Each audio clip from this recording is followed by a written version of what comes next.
कि आपको दहेज देना है और ना हमारे पति ने कहा कि हमें दहेज देना है। ठीक है, तो देखो हमारे साथ हुआ तभी तो आपको बता पा रहे हैं। अगर हमारे मन में चोर होता, हम भी खूब सारा अलमीरा और वो कूलर एसी लेके आए होते तो तुम्हें बता पाते? क्यों बताते? क्योंकि हमारे मन में खुद चोर है, हम तो लिए बैठे हैं, हम क्यों बताएंगे तुम्हें? अच्छी बात। ठीक है, तो इसीलिए बता रहे हैं कि आप क्या करो कि सबसे पहले काबिल बनो, अपने पैरों पर खड़े हो।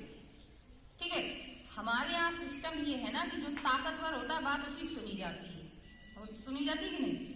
तो पहले क्या करना है, ताकत को एक्वायर करना है, ताकत को हासिल करना है, और फिर उसके बाद क्या करना है, तब लड़ाई लड़नी। पहले लड़ाई शुरू मत कर देना, नहीं तो कोई नहीं सुनेगा। पहले ताकत हासिल करो, उसके लिए पढ़ो लिखो, ठीक है, आगे बढ़ो, कुछ बन जाओ। बस एक लक्ष्य बना लो कि कुछ बन जाए, उसके बाद पापा से ये बात कहेंगे। और हमने वही बात बता दी है कि शायद 100 में से एक पापा का मन बदल जाए, तो एक समय ऐसा आएगा कि ये चेन पूरी हो जाएगी और फिर पता अंडरस्टूड हो जाएंगी चीजें। अंडरस्टूड का मतलब समझ रहे हो कि मतलब ये चीजें बतानी नहीं पड़ेगी, ऐसे कार्यक्रमों की जरूरत ही नहीं पड़ेगी, ऐसे कार्यक्रम करने पड़ेंगे। अभी बताओ, आपने ऐसे कई प्रोग्राम सुना है कि पुरुष सशक्तिकरण का कार्यक्रम हो रहा, चलो चले वहां दिखाया जा रहा है पुरुष सशक्तिकरण हो रहा, कहीं कभी भी सुना है? अभी तो आप लोग तो पेपर सब पढ़ते हो, टीवी भी सब देखते हो, सब मोबाइल चलाते हो। कितने लोग मोबाइल चलाते हैं इसमें बताओ, हाथ ऊपर करो। अरे शर्माने की क्या बात है, मोबाइल तो सभी चलाना चाहिए आजकल। कितने लोग चलाते हो? देखो मोस्टली चलाते हैं। अरे अपना नहीं चलाते, घर वालों को तो चलाते होंगे, है ना? तो उसमें सब में दिखता है, सब में खबरें आती हैं। ठीक, आपने कभी भी ऐसा सुना हो कि पुरुष सशक्तिकरण कहीं हो रहा है? सुनी खबर? क्योंकि उनकी सशक्तिकरण क्यों होगा, वो तो ऑलरेडी सशक्त है। हमने आपको बता दिया कि हमारी परंपरा कैसी चली आ रही है, पुरुष प्रधान चली आ रही है कि नहीं? तो उनको सशक्त करने की जरूरत नहीं है ना। सशक्त किसको करने की जरूरत है? हम लोग। तो प्रोग्राम हमारे लिए तो चलाए जाएंगे, तो ये चलाया जा रहा है सरकार द्वारा। ठीक है, आपको बताया जा रहा है। ठीक, जो ये नंबर बताए इनको दिमाग में फीड कर लो। अब डरो नहीं। बात ये होती कि कुछ भी आपके साथ अगर, देखो समस्या हमारे समाज की कहाँ आती है, आपके साथ कुछ भी गलत हुआ, गलत का मतलब इन सेंस कह लो कि किसी लड़के से कुछ भी आपका वाद विवाद हो गया, तो सबसे पहले तो आप किसी से बता नहीं पाएंगे। क्यों नहीं बता पाएंगे? कि घर में मम्मी बताएंगे तो मम्मी कहेंगी तुम्हारा जरूर कुछ चक्कर रहा होगा उससे। सिस्टम पहला शब्द यही होगा, जरूर तुमने कुछ कहा होगा। ठीक है, फिर बताएं, मम्मी कह देंगी बिल्कुल चुप रहना, पापा को ना पता चल जाए। फिर पापा भी जान गए तो बिल्कुल चुप रहना, अगल बगल पड़ोस को ना पता पड़ जाएगी तो बदनामी हो जाएगी। यही तो सिस्टम है। इसी चक्कर में अपनी बात क्या हो गई, अंदर ही अंदर रह गई, कहीं नहीं पाए किसी से। ठीक, तो इसीलिए देखो सरकार हमारी कह रही है कि उन्होंने ये नंबर डाल दिए, मोबाइल तो सभी चला लेते हैं, चुपचाप से ये लोग बैठी हैं आराम से, उनको फोन घुमा दो और बता दो कि हमारे साथ ऐसी ऐसी वाकया हुआ है। ठीक है, थाने भी नहीं जा सकती, समस्या ये घर वाले जाने नहीं देंगे कि बिटिया थाने चलेगी तो बहुत बड़ी बदनामी की बात है ना। तो फोन तो है ही ना, और ये नंबर दिमाग में नोट कर लो। ठीक है, और उठा के नंबर बता दो और आपका नाम कोई नहीं पूछेगा। ठीक है, नाम पूछे भी तो आपका नाम पूरी तरह से गुप्त रखा जाए। ये सरकार की अच्छी योजना है कि इसमें आप कंप्लेन करोगे तो नाम नहीं आपका बताया जाएगा। ठीक, तो इसी वजह से उनको कंप्लेन करो, ये आपकी कंप्लेन सुनेंगी जो आपकी दीदियां लोग बैठी हैं, और आपकी समस्या का हो सकता है कि कोई जाने भी ना हो, निवारण हो जाए। तो अच्छी योजना है कि नहीं, है ना? तो ये दिमाग को क्या है कि नंबर दिमाग में नोट कर लो, ये सारे नंबर आपके दिमाग में नोट होने चाहिए।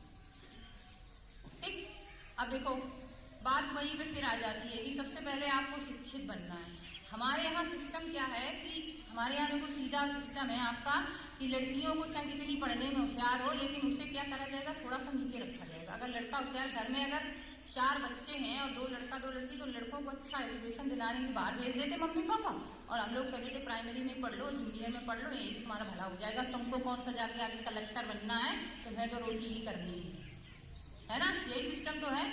तो ये मंत्रणा, ये जो समाज की धारणा, इसको हमें चेंज करना है। रोटी तो करेंगे ही हम, क्योंकि रोटी तो पुरुष कर ही नहीं पाएंगे, और रोटी करने के साथ साथ हम क्या भी चलाएंगे, आपका समाज भी चलाएंगे, आपका घर भी चलाएंगे, आपका देश भी चलाएंगे। चलाएंगे कि नहीं? इंदिरा गांधी भी एक महिला थी, बताओ, नाम सुना है ना, प्रधानमंत्री थी।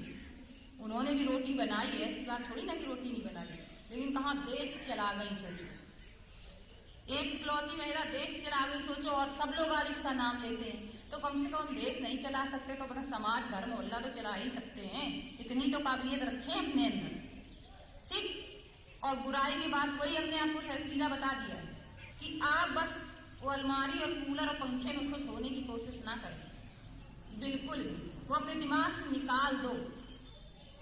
आपको खुश किसमें होना है कि पहले तो अपनी पावर को लो, अपनी शक्ति को लो, कुछ बन जाओ, पढ़ो, उसके बाद अपनी बात रखो, भले ही ना मानी जाए, कम से कम बात तो कहने का मौका मिले, ठीक है। भले ही लड़ाई हो जाए, एक बार लड़ाई हो जाएगी, सर फटगुल हो जाएगी, शायद बात समझ में आ जाए लोगों को, ठीक।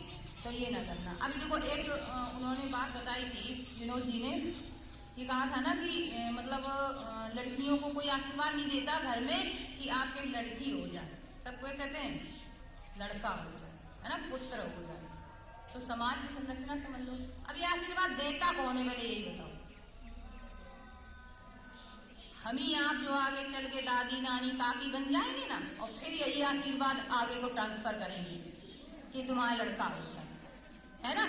सिस्टम यही है ना, समझ लो। आपको भी पता है घर में आपके बाबा और ससुर जी जो पैर छुओगे उसके लिए आशीर्वाद नहीं देते, तो नॉर्मल कह दिया कुछ। लेकिन जो घर की महिलाएं होंगी, दादी नानी का, वही कहेंगी कि लड़का हो जाए, जबकि वो स्वयं महिला है और फिर भी लड़के की वकालत कर रही है।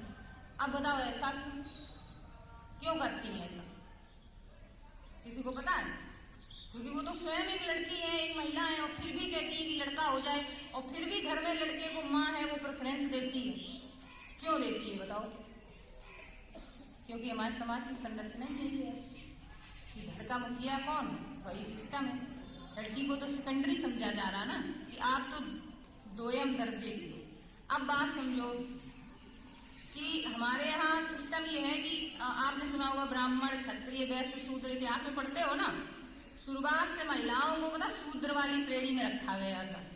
शूद्र समझते हो ना? शूद्र का मतलब जानते हो? 10th और 12th में हो आप लोग, इतिहास पढ़े हो ना? नहीं पढ़े हो?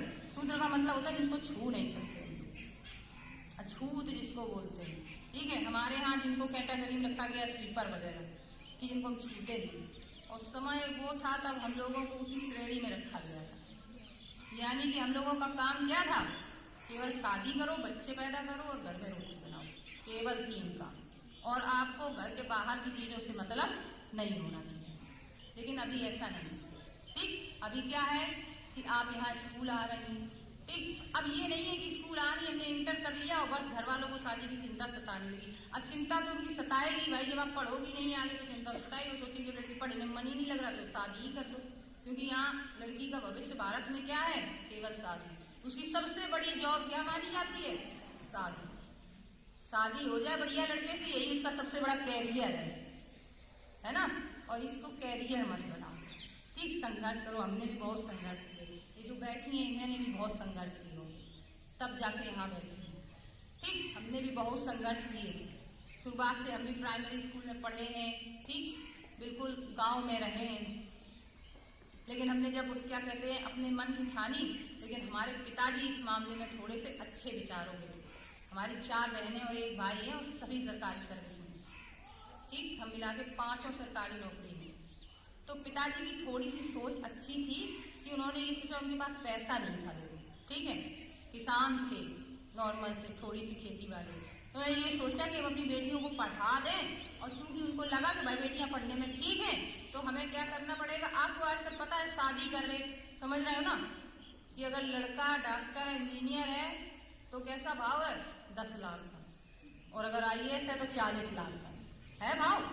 ये तो मार्केट रेट है, पता है ना, सबको पता है, मार्केट रेट पता है ना। ये यही फिक्स रेट है। टीचर है तो 20 लाख, ये मार्केट में फिक्स प्राइस की शॉप है। आप जहां भी जाएंगे आपके पिताजी ये फिक्स प्राइस में मिलेंगे, इनसे थोड़ा वो नीचे ऊंचे नहीं होते, ठीक। तो ये फिक्स प्राइस, भाई हमारे पिताजी ने भी सोचा कि हमारे पास पैसा तो है नहीं, तो हम ये इस शॉप पे तो जा ही नहीं सकते, हम ऐसे वाली शॉप पे जाएंगे जिसपे थोड़ा मोल भाव हो जाए, ठीक। तो उन्होंने सबसे, अब इसका सबसे अच्छा तरीका उन्होंने क्या सोच लिया, उनके पास पैसा नहीं है और ना वो फिक्स प्राइस की शॉप पे जा सकते हैं, तो वो क्या करेंगे, सस्ती सी शॉप पे जाएंगे। तो उसके लिए उन्हें थोड़ा रास्ता दूसरा अपनाना पड़ेगा। उन्होंने रास्ता अपना लिया कि अपनी बेटियों को पढ़ा दें, सबको पढ़ाया और घर में मतलब ये कोशिश की कि जहां तक हो कि आप लोग सरकारी नौकरी में चले जाओ, ठीक। और जहां शादी करने गए वहां कह दिया कि हमारी बेटी नौकरी करेगी, भले ही आप कुछ ना करें, लेकिन हमारी बेटी नौकरी करेगी। और बात उन्होंने सही अपना आराम से सस्ते सस्ते दामाद ढूंढ दिए, आराम से, ठीक है, कम पैसे में हो गया। लेकिन क्या है, अब परिवार अच्छा चलेगा हम लोगों का कहीं, क्योंकि एक बंदा नौकरी कर रहा है ना, सशक्त है ना, कभी दिक्कत नहीं होगी, ठीक। तो चूंकि उन्हें लगा कि हम मेहनत कर रहे हैं तभी तो उन्होंने हमारे ऊपर इतना इन्वेस्ट किया। अगर हम मेहनत ही नहीं करते तो वो हमारे ऊपर इतना इन्वेस्ट करते नहीं, करते, कभी नहीं करते।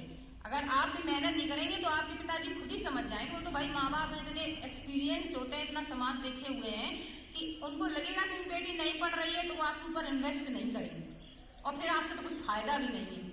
मान लो भाई पढ़ भी नहीं रहा है तो उसके ऊपर इन्वेस्ट करेंगे, उससे तो फायदा ही है, वो तो एक दिन में उनको लखपति बनाएगा जब उसकी शादी होगी तो आप क्या करोगे?